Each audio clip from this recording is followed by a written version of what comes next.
Wowo kembali ke desa. Kali ini saya kedatangan seorang tamu yang bernama Agung Setio Putro. Selamat datang Mas Agung. Salam budaya, Salam salam budaya. budaya. Iya. Ini kelihatannya lain.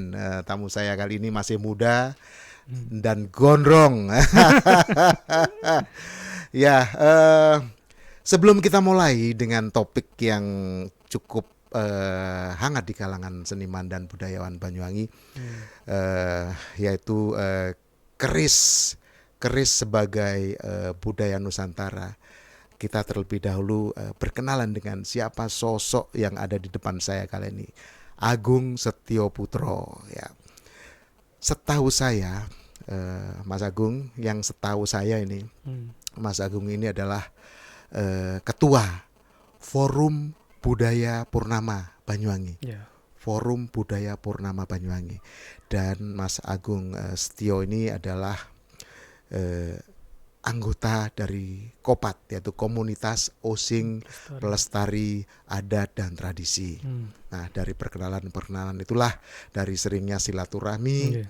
maka kami tahu ternyata di komunitas Osing ini ada yang pelaku adat dan tradisi khususnya di bidang keris, yaitu Mas Yeah. Agung. Kali ini kita akan bincang-bincang tentang keris sebagai warisan Nusantara. Itu yang saya tahu, Mas Agung. Yeah. Boleh diceritakan sedikit latar belakang pendidikan, rumah, keluarga. Boleh, monggo, silakan. Yeah. Dan pengalaman-pengalaman khususnya di bidang perkerisan. Yeah. Monggo dipersilakan, Mas Agung. Terima kasih Kang Wowo untuk atas undangannya untuk hadir dalam Wowo kembali ke desa nih. Ya, Wowo kembali ke desa. Eh, Santai saja, Mas Ya. Agung, sambil ngopi. Ada suguhan kocurnya warung Yeah. Kemarang, ada onde-ondenya. Ya, kebetulan warung ini Kemarang. kesukaan saya semua ini. Monggo. Saya namanya Agung Setio Putro. Saya sebenarnya asli Banyuwangi Kota di Banyuwangi Kota. di Lateng. Oh, Lateng. Kemudian saya mempersunting seorang putri di Songgon, jadi sekarang jadi orang Songgon. Songgon, ya, Gitu, ya. di Songgon, di daerah kalau dari Rogo Jambi terus ke barat, Ke barat. ke barat. Ya, terkenal durennya. Terkenal duren merah, duren Ya. merah. Kalau pendidikan saya dulu lulusan STM Negeri Gagak, Banyuwangi. ya, Banyuwangi. Oke. Kalau STM negeri. pekerjaan saya owner dari Oma Jamu, jadi memproduksi Oma Jamu dan terapi Oke, bekam. punya usaha sendiri Ya. yang bernama Omah Jamu, ya, dan ya. terapi bekam. Oh, terapi bekam Ya. juga. Wah, cocok sekali dengan hobinya di perkerisan. Ya, seperti itu. Oke, lanjut, Mas Kalau Agung. pengalaman-pengalaman ya, Iya. saya itu tahun 2011 Iya. itu pusaka keris saya itu cuma 2, Pak. Ya, Warisan dari bapak dan kakek. ya, Tapi tahun 2017 dan sampai sekarang ya kurang lebih ada sekitar 50 bilah pusaka di sana. 50 bilah keris. Wow. Meliputi keris, pedang, tombak dan pistol kuno. Iya. Oke, jadi cukup banyak koleksinya Mas Agung. Ini koleksinya tidak macam-macam keris, ya. Nanti sekarang sudah dibawa sebagian saja. Ya, ini hanya sebagai sampel Ya, saja untuk sebagai contoh-contoh sampel. aja. Nanti Mas Agung juga akan memperkenalkan keris-keris ini dari mana dan memiliki kelebihan apa dan sebagainya. Ada lagi Mas Agung, anak misalnya. Sekarang saya lihat Mas Agung masih muda sekali. Ya. Masih muda, usianya masih di bawah 30, di bawah 40. Kebetulan sudah hampir 43. Hampir sudah tua, ya. Memang kelihatan masih muda, karena mungkin karena suka keris jadi ya. Sering silaturahmi Kang Wowo. Oh, sering Pertama silat- dengan teman-teman Kopa, dengan teman Iya, budaya iya, seniman iya, Banyuwangi. itu yang Kan selalu ceria, selalu gembira. betul.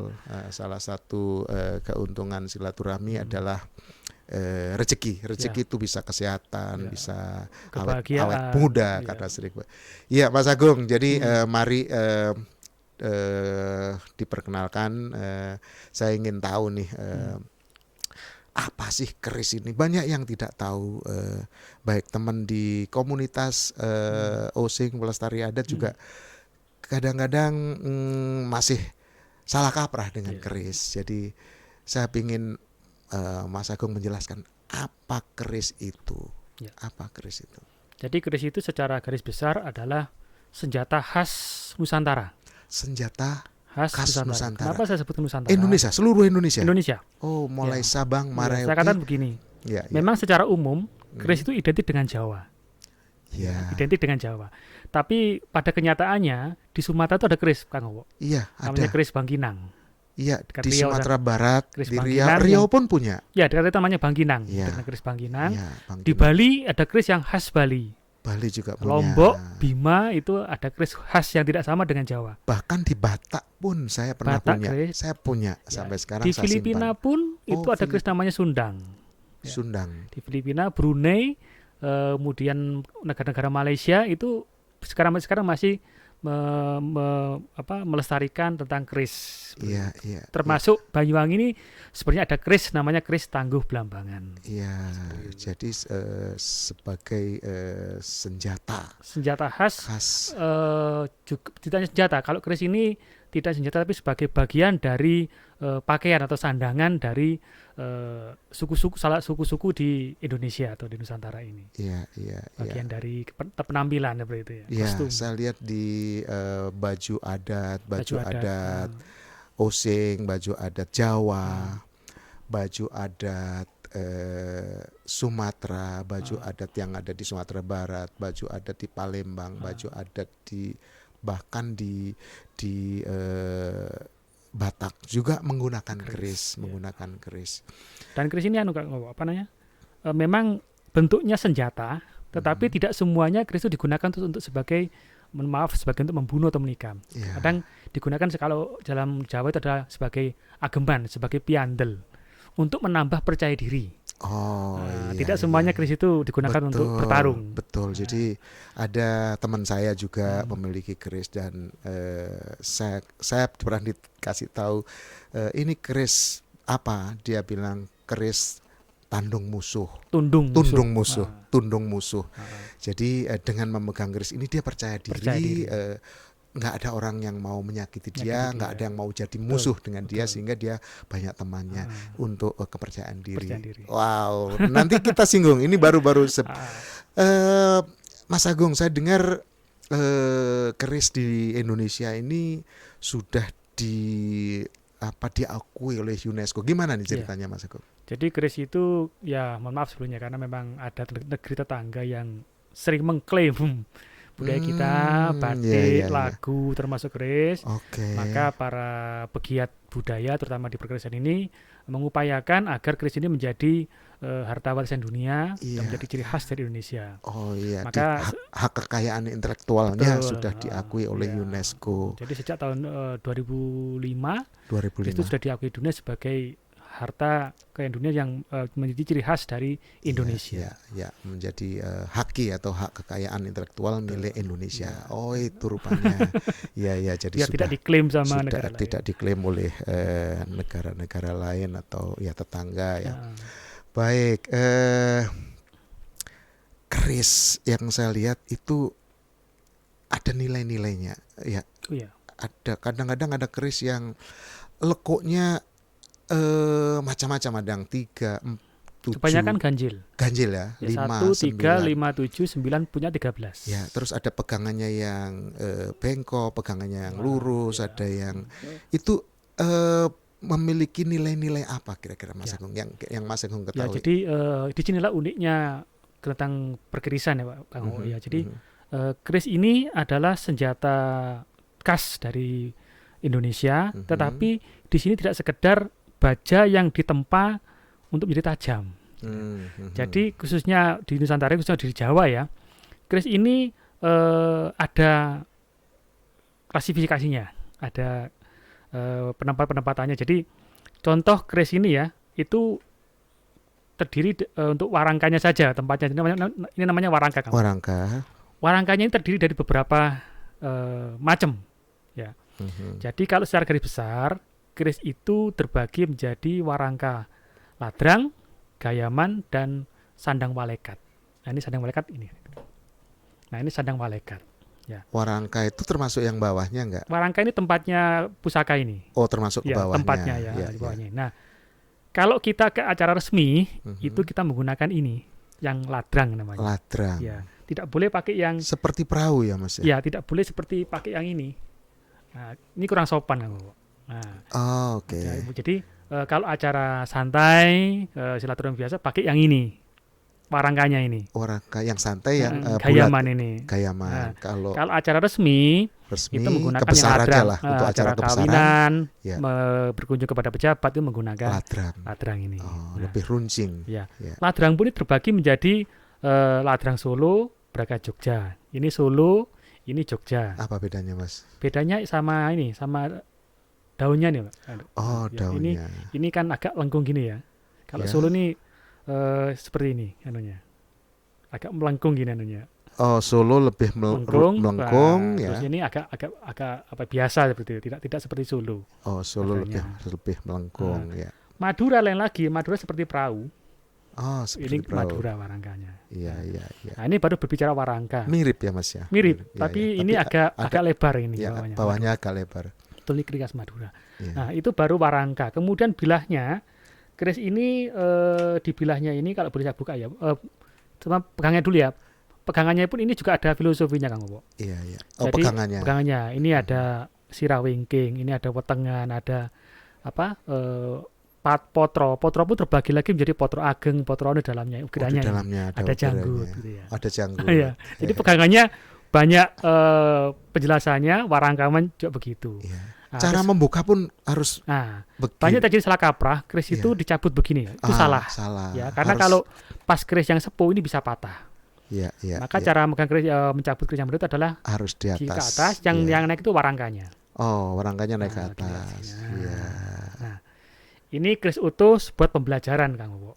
Itu luk berapa itu, Bang? Ini lot 7. Luk 7. Ya. 1 2 2 3 4 5 6 7 ya. Iya, Nah, iya. jadi keris itu ini uniknya, ada banyak filosofi di sini.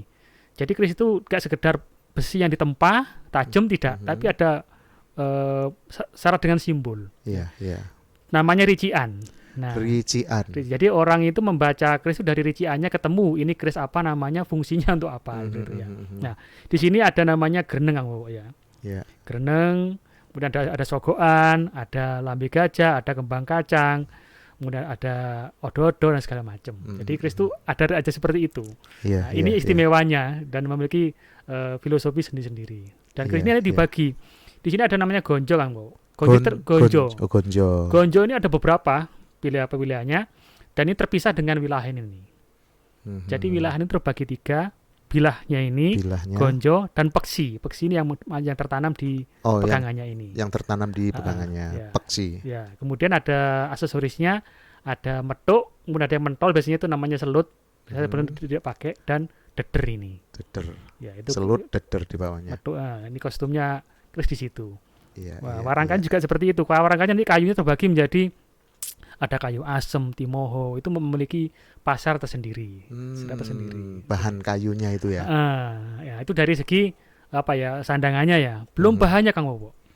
Jadi keris Bahan ini besinya. bahannya itu Bahan kerisnya. bahan utama itu adalah dari besi, baja dan besi pamor. Ya. Besi baja dan besi pamor. Baja Besi dan pamor itu apa, Mas? Nah, besi pamor itu unsurnya ada 4. Titanium. Ya, pertama itu adalah batu langit, batu meteor, ya yang dipercaya mengandung titanium.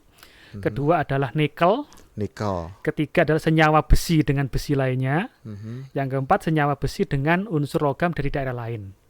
Karena harapannya dengan adanya senyawa dari daerah lain akan memunculkan warna corak tersendiri. Iya, iya, iya.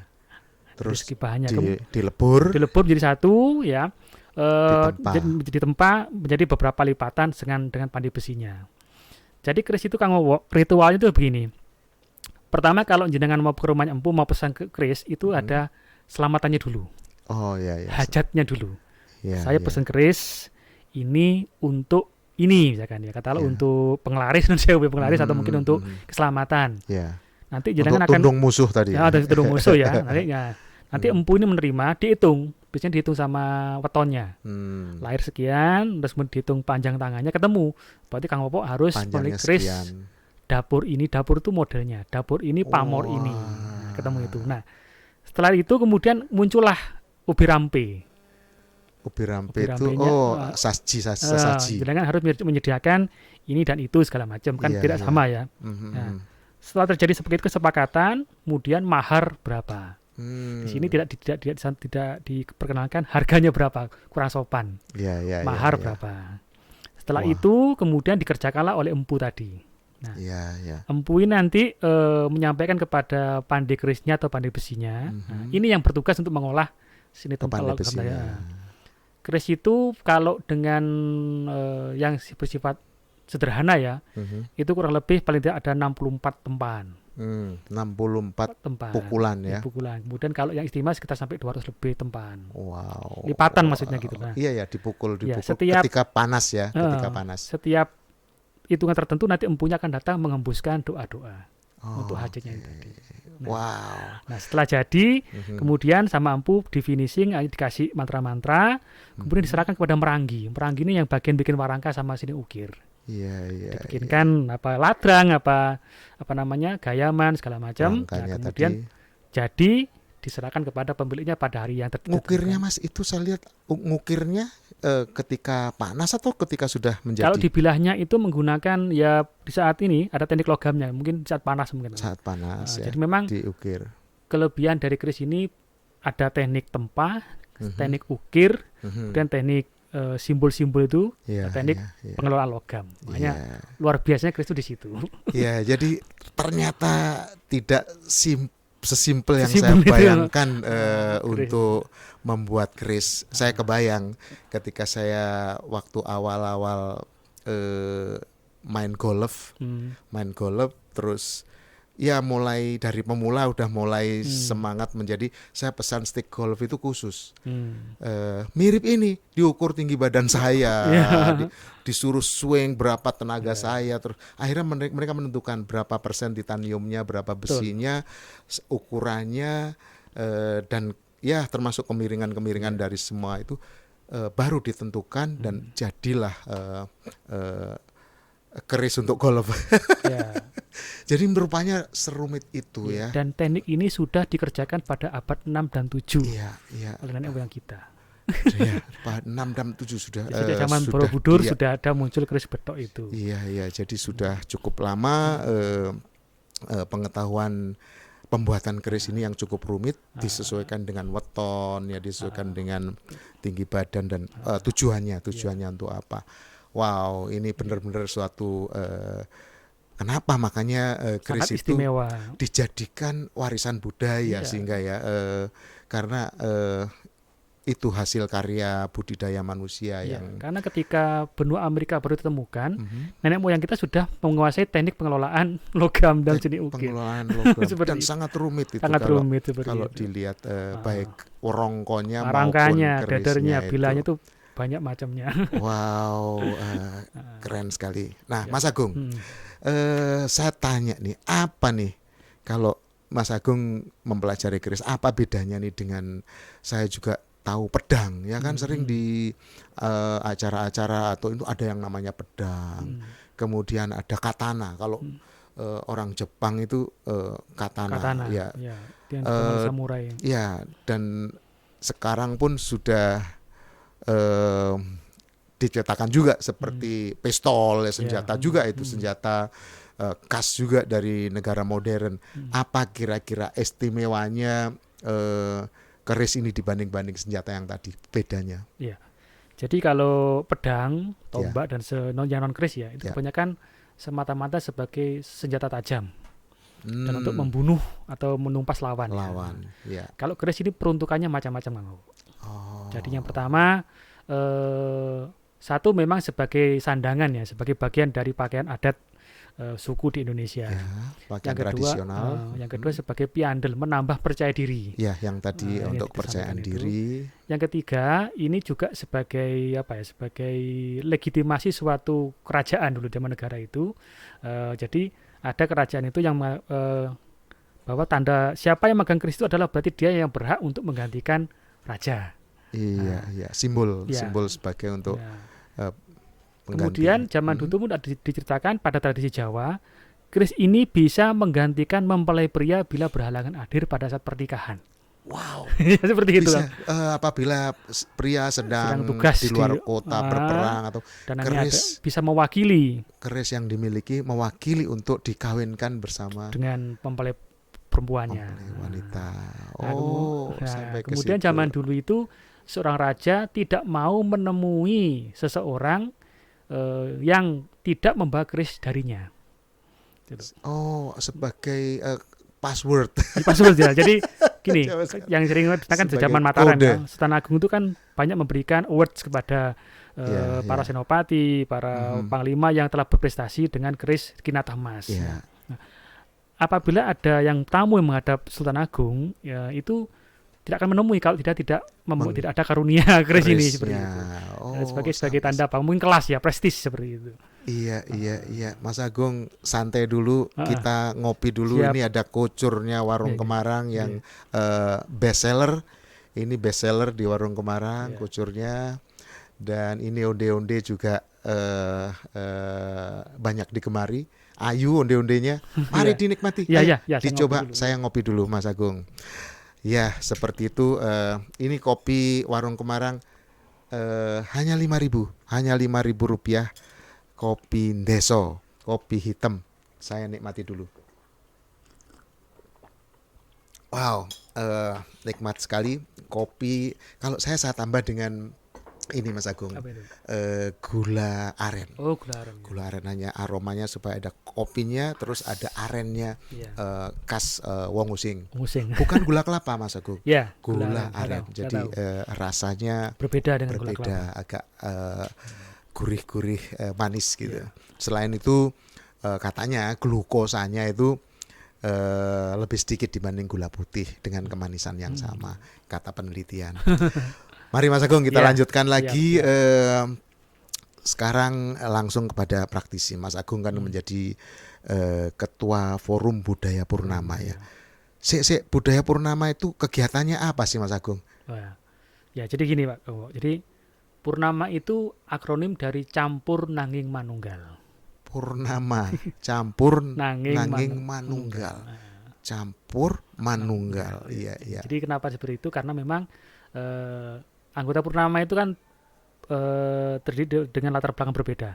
Lintas budaya, lintas agama, dan lintas profesi. Iya, Jadi mungkin ada juga dari Solo, dari Solo, Madura, Bali, Oh, iya, dan iya. Chinese di sini juga Iya, ada. iya, ada. Tionghoa Oke, maksud saya. Jadi iya. kemudian dari agama Berbeda Islam juga. berbeda juga banyak di situ. Termasuk agama Buddha Jawi yang kini sudah Iya, langka iya. di anggota Purnama. Jadi bercampur karena sama-sama memiliki Berbeda, hobi di budaya, jadi budaya. satu. Selain keris ada lagi nggak Mas Agung yang Ya, jadi kita memang mohon maaf seperti Kopat ya. Jadi kita mengadakan wadah silaturahmi dengan judul budaya. Cuman kalau Kopat di sini kan casingnya kan Osing. komunitas Osing? Kalau di Purnama ini casingnya Jawa. Iya, iya. Jadi selain keris ada lagi Jadi kan kegiatannya? selain mengadakan setiap tanggal 15 Jawa pada bulan purnama pun kita berkumpul ajang sana, kita gelar pusaka sambil diskusi. Kemudian yang kedua, kita juga sering diminta untuk mensupport kegiatan-kegiatan budaya seperti mantenan, kemudian ruatan. Kami di sana diminta untuk menggunakan pakaian adat Jawa atau yang lain, tapi yang pakem, Kang. Ya, Karena kan sering terjadi ya, Nun Sewu, kan orang itu merasa budayawan, belangkonya Jogja, bajunya Solo, seweknya Gajah Uling, kerisnya keris Madura. Nah, kami di Purnama memberikan pembelajaran edukasi di situ. Jadi kalau memang dress code-nya Jawa Jogja, ya kami dari belangkon, sewek sampai kerisnya Jogja. Kalau Solo, kalau Madura, Bali. Supaya khasnya itu tidak luntur dan tetap terjaga kelestariannya. Dan ini ya Nun Sewu, untuk orang-orang yang memiliki kelebihan di bidang metafisika, itu kadang-kadang kaget ketika kami hadir, karena di pinggang kami itu bukan keris manten atau keris-keris seng ya. Itu ternyata memang kami semua membawa keris-keris sepuh, keris-keris pusaka. Seperti itu. Oke, jadi tentu sebagai ketua Forum Budaya Purnama ini, Mas Agung banyak sekali kegiatan-kegiatan langsung praktisi seni budaya. Apa saja yang dilakukan oleh Mas Agung khususnya di Banyuwangi ini, Ya. khususnya yang sudah dilakukan dalam rangka untuk melakukan ada tradisi dan melestarikan. Apa aja kira-kira Mas Agung? Jadi gini, banyak orang itu keris ini kan sebagai warisan Adiluhung tadi Kang Owo ya, karena memiliki nilai filosofi, nilai seni yang indah ya, kemudian memiliki cerita dan yang sangat luar biasa sekali sejak zaman nenek moyang kita. Tetapi pada pelestariannya ini terjadi banyak penyimpangan-penyimpangan. Banyak orang itu pemilik keris itu banyak larinya ke mistik ya, ke hal-hal yang mungkin ya sangat sulit untuk dinalar ya. Nah, kami di sana mainnya Kang. Jadi kami melestarikan pusaka keris ini, tapi kami tidak main di mistiknya. Jadi keris kami tidak kami mintai untuk goib tidak. Oh begitu. Jadi kami mempelajari bahwa keris ini memang logamnya itu memang seperti ini. Ukirnya seperti ini. Kerisnya ini keris apa ini? Zaman Majapahit, zaman Mataram, zaman Jenggala, zaman ini kita mempelajari di situ. Jadi tidak menggunakan keris untuk hal goib seperti pesugihan atau pawang hujan, bukan ya. Walaupun nanti pada prakteknya kami juga tidak menampik ya bahwa kami juga mengalami seperti itu. Jadi memang yang pertama sekali lagi kami tidak bermain mistik. Yang kedua kami juga bukan koleksi rosokan, tapi keris pusaka di mana koleksi keris pusaka kami pun walaupun kami tidak bermain mistik, tapi kami juga menggunakan pusaka itu untuk keperluan tertentu. Benar-benar menjaga untuk keris ini untuk sebagai pengetahuan budaya, warisan budaya Nusantara. Betul. Keren Mas Agung, anak muda ini benar-benar anak muda nih. Kalau begitu cara berpikir Mas Agung ini benar-benar menggunakan keris dan melestarikan sesuai dengan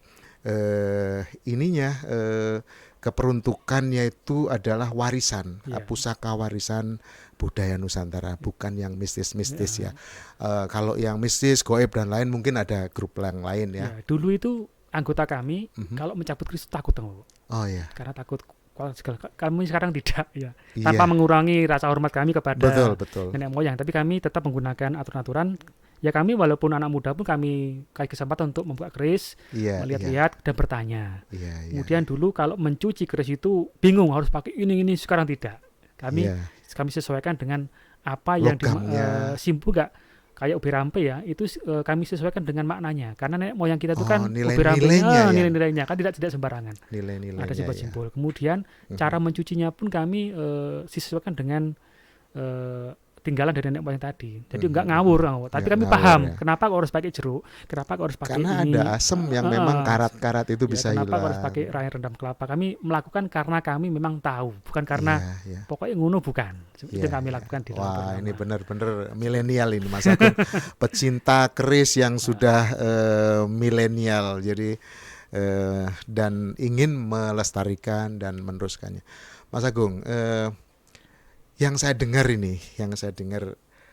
ada suatu pro kontra tentang keris Blambangan.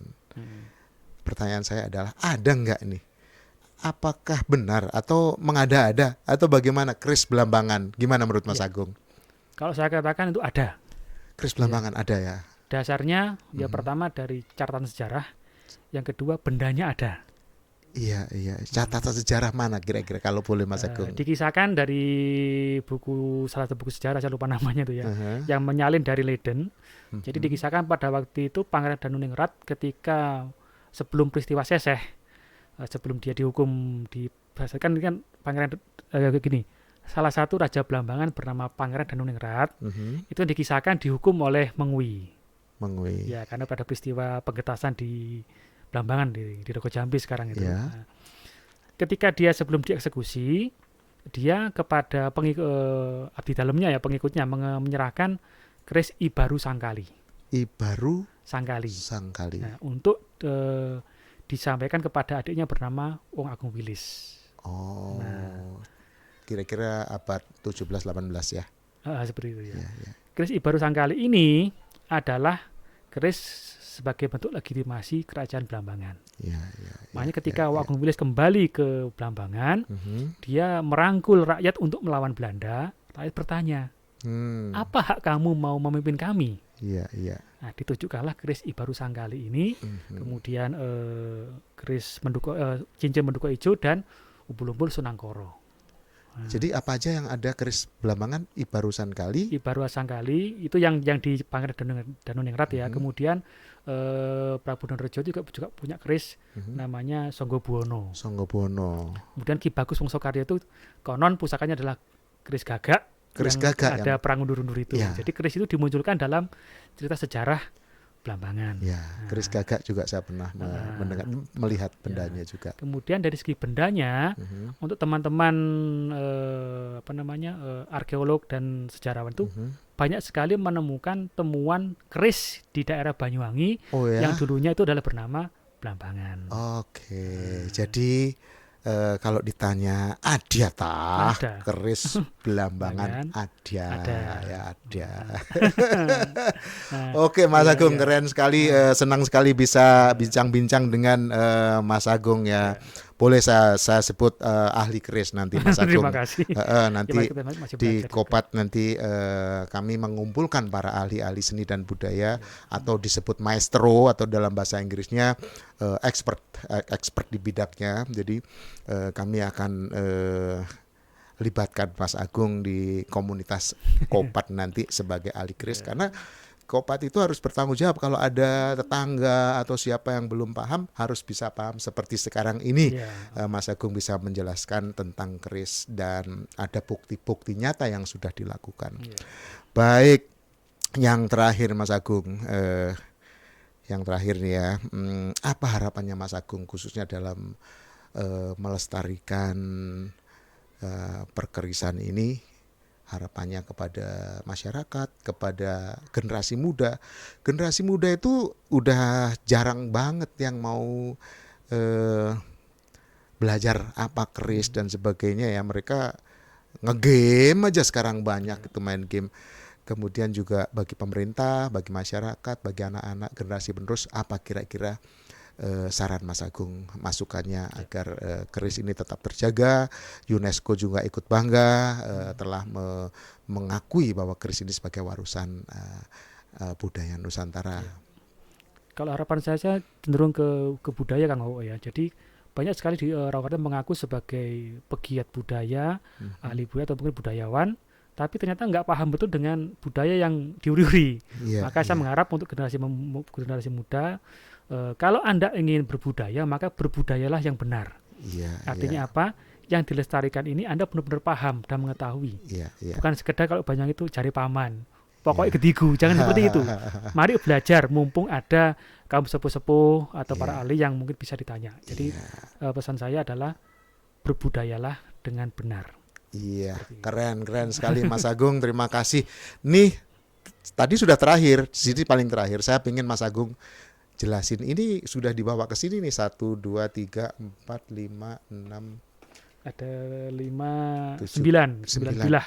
Jelaskan satu persatu Mas Agung, ini apa, istimewanya apa, dari mana, ada yang dari Madura juga tadi. Silahkan, ayo kameranya bisa diarahkan kepada Mas Agung, jelaskan satu persatu Mas Agung. Kalau ini saya bawa ini adalah keris Solo, ini kan semua kan saya contoh semua ya. Jadi ini kalau Anda ingin tahu keris Surakarta atau Solo ya seperti ini modelnya, dari bentuk warangkanya dan dederanya ini. Jangan sampai keliru. Kadang yang ada itu adalah warangkanya Solo tapi pegangnya Jogja. Seperti itu. Nah, ini adalah Solo. Kemudian ini yang Jogja. Nah, Jogja. Kalau kepingin tahu keris Tilam Upih, ini keris Tilam Upih. Oh, namanya Tilam Upih. Ini dapur Tilam Upih. Oh, tidak ada bengkoknya ya? Tidak ada. Jadi tidak ada. Keris itu ada namanya dapur, pamor, dan tangguh ya. Tangguh itu zamannya. Tangguh itu ada Tangguh Majapahit, Mataram, Blambangan, Bali, Kamardikan. Kalau Kamardikan itu tahun 1900 pembuatannya Kang. Dapur, pamor, tangguh. Gimana? Dapur yang mana nih? Kalau dapur tuh modelnya. Oke. Nah, ini dapurnya dapur Tilam Upih. Pamornya itu corak. Teksturnya ini ngulit semongko kalau orang-orang bilang. Jadi seperti coraknya semangka. Pamornya. Pamornya jadi dapur Tilam Upih, pamornya ngulit semongko, tangguhnya Mataram. Tahun 1600. Nah, cirinya Mataram adalah ini, tikel alisnya ini presisi, jadi kotak ini. Nah, seperti itu. Nah, Tilam Upih ini biasanya adalah keris turunan ya. Jadi orang tua kepada anaknya atau mertua kepada menantu. Hmm. Sebelum dia menjadi pengantin, keris diberikan untuk disengkelit di belakang. Nah, ini keris tilam UP. Ya. Tilam UP. Ini Tangguh Mataram. Nah, kemudian yang ini Madura. Ini sama sandang malaikat. Oh. Barangkanya ya. Sandang Dari malaikat mana? ini diperuntukannya hanya untuk sesepuh, kepala adat atau pemuka agama. Iya. Ini sandang malaikat ini Sandang malaikat. walaikat. Ya. Ini penggunaannya tidak di belakang Kang Bowo, tapi di depan. Jadi sebenarnya lukisan Wali Songo yang pakai keris itu bukan pakai yang ini yang benar. Iya, tapi itu pakai di belakang ya, pakai yang ini sandang malaikat begini. Di depan Di ya. depan itu untuk para pemuka agama. Jangan salah ya. Jangan salah. Ini Ya, di depan ya. Nah, ini kerisnya seperti ini. Nah, ini salah satu keris yang menggunakan apa ini? Lurus juga, nggak iya, ada ada cekoknya. ornamen ya. Ya, ada ornamen. Nah, jadi keris itu kan umumnya kan keris Nogososro. Nogososro itu harus ada naganya, ada punuk tegal jenah, harus ada sisiknya. Kalau Naga Siluman ini naganya tapi ekornya hilang. Nah, yang saya bawa ini adalah keris Sono. Keris ini Sono. ada seperti monyet di sini. Iya. Nah, Sono. keris Sono. Nah, ini Itu contoh lurus saja ya, lurus tidak saja. ada lekuknya. Ya, jadi kalau keris itu untuk luknya adalah luk 1 atau lurus, itu biasanya yang pakai adalah peruntukannya adalah orang-orang yang senang berspiritual, religius. Kemudian luk 3 itu namanya keris jangkung untuk orang-orang yang mempunyai ambisi. Jadi kalau caleg atau itu sudah pakai keris jangkung ini ya punya ada keinginan kuat. Ya. Luk 5 itu untuk kejadukan Kang. Jadi, kejadukan ke dukdeng, orang-orang yang senang petarung-petarung seperti kayak aparat, kolektor yang sifatnya bertarung itu disarankan bukan luk 5. Luk 5. Kalau luk 7 untuk kaum berada. Jadi kayak saudagar ya, sales atau mungkin tuh disarankan untuk yang luk 7. Kalau luk 9 hanya untuk kaum ningrat, raja dan sebagainya. Ya. Kemudian luk 11 itu sabu inten itu untuk orang yang sudah selesai. Ya. Jadi dia sudah tidak gila jabatan, tidak gila dunia, sudah Wah. sudah selesai semua, sudah pernah Kayaknya jadi saya luk 11 itu. ya. Nah, mungkin kamu luk 11 itu ya. Yang terakhir adalah luk 13. Luk 13 ini sudah orang sudah mencapai titik kesadaran, titik spiritual yang sudah tinggi seperti itu untuk klasifikasinya. Wah, ini keren. Terus Nah, apalagi kemudian, Mas? Kalau keris-keris Belambangan kebanyakan jenisnya seperti ini Kang. Keris Bali seperti ini, tidak sama dengan Kak Solo sama Jogja. Yang ini dari? Kalau yang ini, bentar saya lupa anunya. Oh, ini yang Parung Sari tadi. Oh, ini dari Mataram yang ini. Mataram. Ya, seperti itu ya, karena masih keris Kamardikan termasuk. Berluk ya. Ya, berluk 7. Ini keris Parung Sari. Parung Sari. Nah, kemudian ada keris kecil. Ya. Ini untuk keris wanita. Wanita. Ya, jadi kalau wanita dulu termasuk yang sayu wiwit itu dipercaya karena dia ningrat menggunakan keris di sini. Fungsinya sebagai piandel untuk percaya diri, dan kalau nanti suatu saat dalam pertempuran dia menjadi terancam untuk dilecehkan, maka kerisnya akan dicabut digunakan untuk bunuh diri. Jadi itu peruntukannya seperti itu. Jadi untuk menjaga dirinya. Ya. Apa namanya Mas? Keris kecil lah, keris patrem ya. Patrem. Cuman ini keris Madura. Diperkirakan di eranya Pandeman Madurno atau keris Trunojoyo. Punya luk ya. Keris Madura coraknya sendiri. Luk 7. Seperti itu. Kemudian kalau yang ini namanya keris Jimatan. Jadi sebenarnya keris patrem itu harusnya ada sebesar sejengkal tangan gini sebenarnya. Ini kalau saya ini keris patrem, tapi yang umum adalah patrem yang ini, yang umum dia penggemar keris itu. Kalau saya yang ini patrem. Yang kecil. Ya. Kalau yang ini keris Jimatan. Ini dapurnya Nogo Kikik. Kikiktornya anjing, jadi seperti anjing bentuknya. Keris Jimatan. Anjing yang dari ini. Yang jadi nggak jelas bentuknya. Ya, yang kanan itu ya. Ya. Jadi ada ornamen seperti itu. Luk 5 ya. Luk 5 ya. Nah, kalau keris Belambangan ini saya masih ada keris Belambangan. Ini keris Belambangan. Ya, coba ditunjukkan Mas, ditunjukkan ya. Nah, keris Belambangan ini sangat berbeda dengan. Bukan gagak tadi ya nih, bukan. Bukan ya. Keris Belambangan ini berbeda dengan Majapahit dan Mataram ya. Keris terbagus adalah Mataram karena memang semuanya kan adanya seni. Kalau Belambangan tidak ada seperti itu. Belambangan itu bebas ya, semau gue kan gitu ya. Gitu. Iya, jadi nggak ada gerendeng, nggak ada, ini jarang ada seperti itu. Jadi kemudian karena di sini itu untuk logam itu sangat langka, sangat sulit, maka bahan dari keris Belambangan itu kasar kan. Kasar. Cuma di sini uniknya ada satu mitos bahwa keris Belambangan itu bentuknya dari nilai seni kurang, tetapi ampuhnya sangat diakui seperti itu. Makanya diburu oleh para kolektor. Iya, nggak Ya. begitu, nggak ada cantik ukir-ukurannya, Nggak ada. biasa-biasa Dilihat aja gitu ya. kesaktiannya aja gitu loh. Kesaktiannya, Ah, ya, ya. Jadi ini kalau kita berbicara mahal, kalau keris Mataram, keris Majapahit mungkin ya 500, 700 sampai 1 juta masih diberikan. Kalau keris Blambangan 15 juta belum diberikan. Oh, begitu ya. Nah, inilah makanya yang menjadi ironi saya ya, kalau keris Blambangan ini dari segi padu hubungan keris, buku keris itu sangat diakui keberadaannya dan sangat diagungkan. Kenapa masyarakat Banyuwangi ini selaku yang dulu adalah Blambangan kok tidak mengenal pusaka keris Blambangan ini? Makanya saran saya itu tadi, kalau bisa, kalau di luar mengakuinya, maka kita wajib untuk ikut melestarikannya. Ya, ya, ya. Ya, satu lagi Mas Agung, yang ini. Ini keris Kamardikan.